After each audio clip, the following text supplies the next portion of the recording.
ibu-ibu, jadi kalau tanggal 10 tadi sudah lempar jamaroh. Sampun nggih. Jamaroh ini niku sing dilempar pinten Bu Pak? Setunggal nggih, namung jamaroh akobah 7 krikil, setelah itu potong rambut terus lepas baju. Itu berarti bapak-bapak ibu-ibu sudah tahalul awal. Apa itu tahalul awal? Apa itu tahalul sani atau tahalul kedua? Tahalul awal itu adalah jika 2 amalan sudah dilakukan dari 3 amal.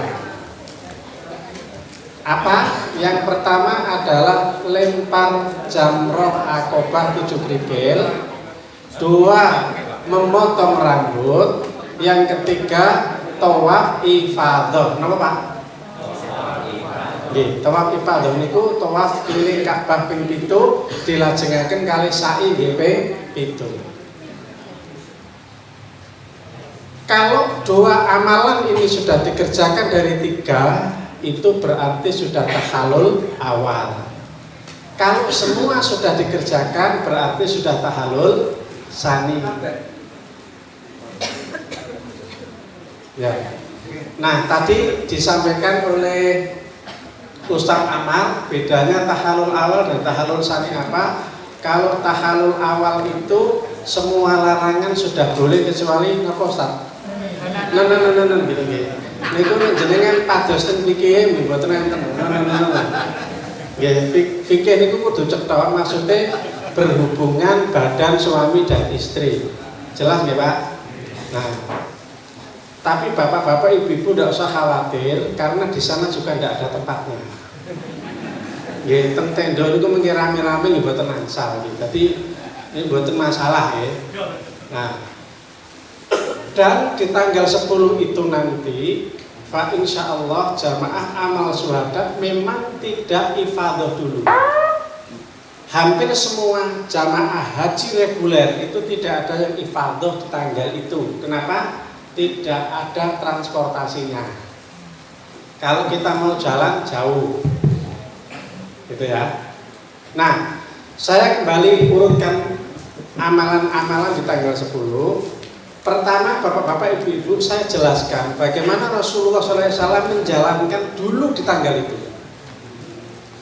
Di tanggal itu Rasulullah SAW itu dulu setelah dari Musdalifah beliau menuju ke Mina untuk akobah 7 krikil, potong rambut. Setelah itu memotong udhiyah atau sembelihan. Kemudian beliau langsung berangkat ke Mekah untuk tawaf dan sa'i, disebut tawaf ifadah. Ifadah ini masuk rukun atau wajib Pak Bu? Halo? Rukun apa wajib? Rukun. Jadi kalau tidak dikerjakan hajinya belum sah. Nah, tapi rukun yang bernama ifadah itu tidak harus dikerjakan pada tanggal itu. Di dalam kitab-kitab fikih disebutkan bahwa ifadah itu boleh dikerjakan kapanpun. Bahkan menurut jumhur ulama disebut rukun yang bisa dikerjakan sepanjang umur atau seumur hidup. Maksudnya begini, misal ada sebuah kasus jamaah haji habis melempar jamroh akobah, habis potong rambut, ya tahalul belum ifadah ini, tiba-tiba naudzubillah min dzalik sakit jatuh. Apa itu pernah terjadi? Itu pernah terjadi juga di jamaah amal syuhada tahun 2011. Jadi menjelang ifadah stroke, harus operasi otak. Kebetulan yang tanda tangan waktu itu saya sama Pak Dr. Masyur. Sampai kita pulang belum sembuh. Nah, alhamdulillah jamaah kita pada waktu itu sembuh saat kita sudah di Indonesia. Kemudian diantar oleh Dr. Arifin yang sekarang internis dokter di Sumber itu. Saya sudah pesen cat iki untuk jamaah amal syuhada durung ifadah iki duwike engko nek sadar sampean kilingno ya. Oh iya. Alhamdulillah. Nah, itu kalau diobati di dalam negeri dan sembuh. Lah kalau misalnya ternyata dirujuk ke Amerika Serikat atau ke Indonesia padahal dia belum ifadah, terus gimana? Ya hajinya belum sah. Boleh nggak dikerjakan setelah sembuh? Boleh. Balik lagi, tetapi ingat ada satu larangan, tidak boleh tadi itu Bang. Ya. Jadi semakin lama ditunda, misalnya kok 2 tahun lagi iso ibadah, berarti 2 tahun itu jelas gitu. Ya, ini untuk menggambarkan bahwa ibadah itu adalah kewajiban yang bisa dikerjakan kapanpun. Tapi insya Allah moga-moga ibu-ibu, bapak-bapak nanti diberi kemudahan bisa dikerjakan setelah di Mina. Amin ya rabbal alamin. Terus ifadah itu mulai kapan? Ifadah itu kalau saya ulangi, Rasulullah SAW itu tadi menjalankannya setelah melempar, setelah potong rambut, nyembelih kambing, terus di ifadah. Kalau sudah potong rambut itu berarti pakaiannya bebas. Maka tawaf sa'inya pada waktu itu, nanti bapak-bapak pada waktu itu, nanti insya Allah tidak perlu lagi memakai kain ihram karena sudah potong rambut. Apa ada orang tawaf ifadah yang pakai ihram? Ada. Biasanya yang mereka menjalankannya malam hari. Malam hari maksudnya dari Musdalifah mereka tidak ke Mina. Ini biasa dilakukan oleh jamaah-jamaah haji khusus, ya, atau pejabat-pejabat yang selak mulih. Ya, mereka dari Musdalifah tidak ke Mina dulu. Mereka langsung ke Mekah untuk menjalankan ibadah tawaf dan sa'i. Boleh apa tidak? Boleh. Karena pada zaman Rasulullah SAW, sebagian sahabat minta izin. Ya Rasul, saya mau tawaf dulu angsal napa mboten? Dijawab if'al wala haraj.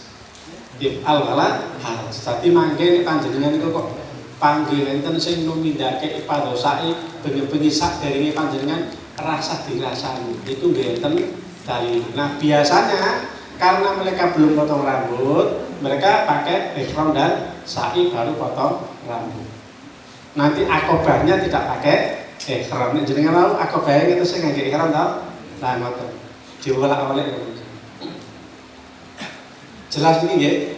Nah, niki mau tanggal pinten? Sedoso ya. Apa yang kita kerjakan di Mina? Yang kita kerjakan cuma wiritan, dzikir, takbiran, ngaji. Napa wae? Wiritan, ngaji, dzikir. Kerasane yang samboten. Mboten nggih. Mboten sang rasani. Dokumentasi selfie angsal tapi harus dikendalikan. Biasanya gitu. Le, aku lagi ini lagi kue jangan coba apa gini makbul loh. Dia angsal ini rasa apa ya istilahnya itu yo anu lah agak dijaga sedikit gitu ya. Karena itu tempat yang ijabah dan kadang-kadang momen itu tidak terulang lagi seumur hidup. Jadi tanggal 10 setelah kita potong rambut, kita bersih-bersih, mandi boleh pakai sabun. Ya.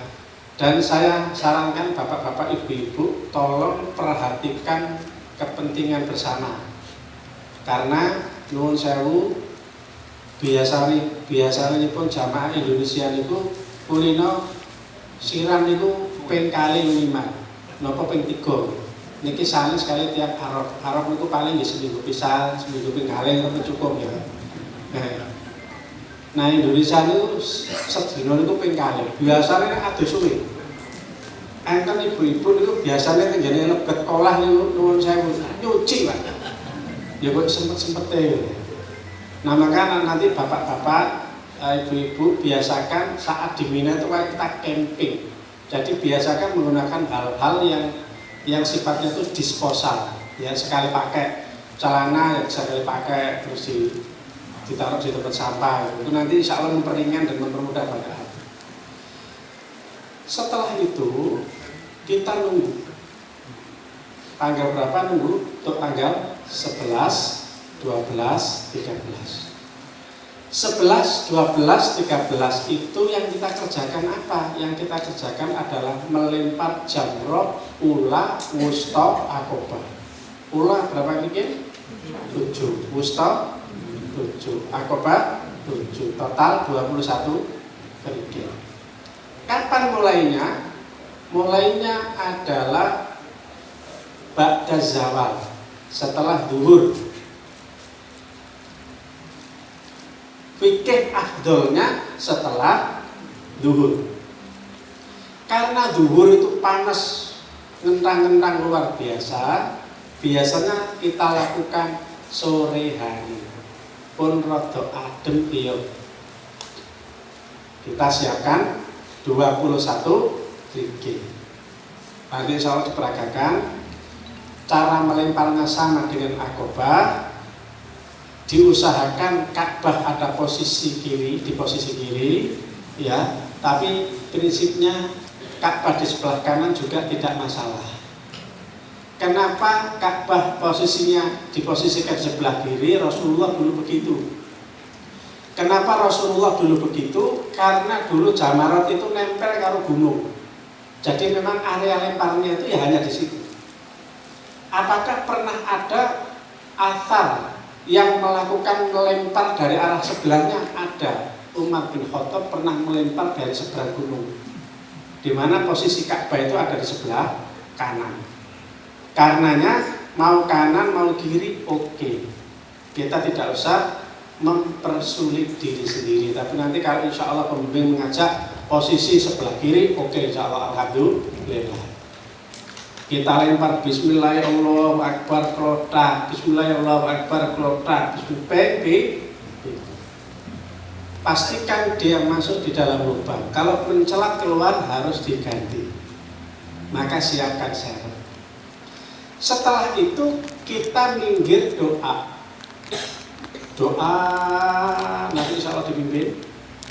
Kita kemudian menuju ke tempat yang kedua, namanya wusta.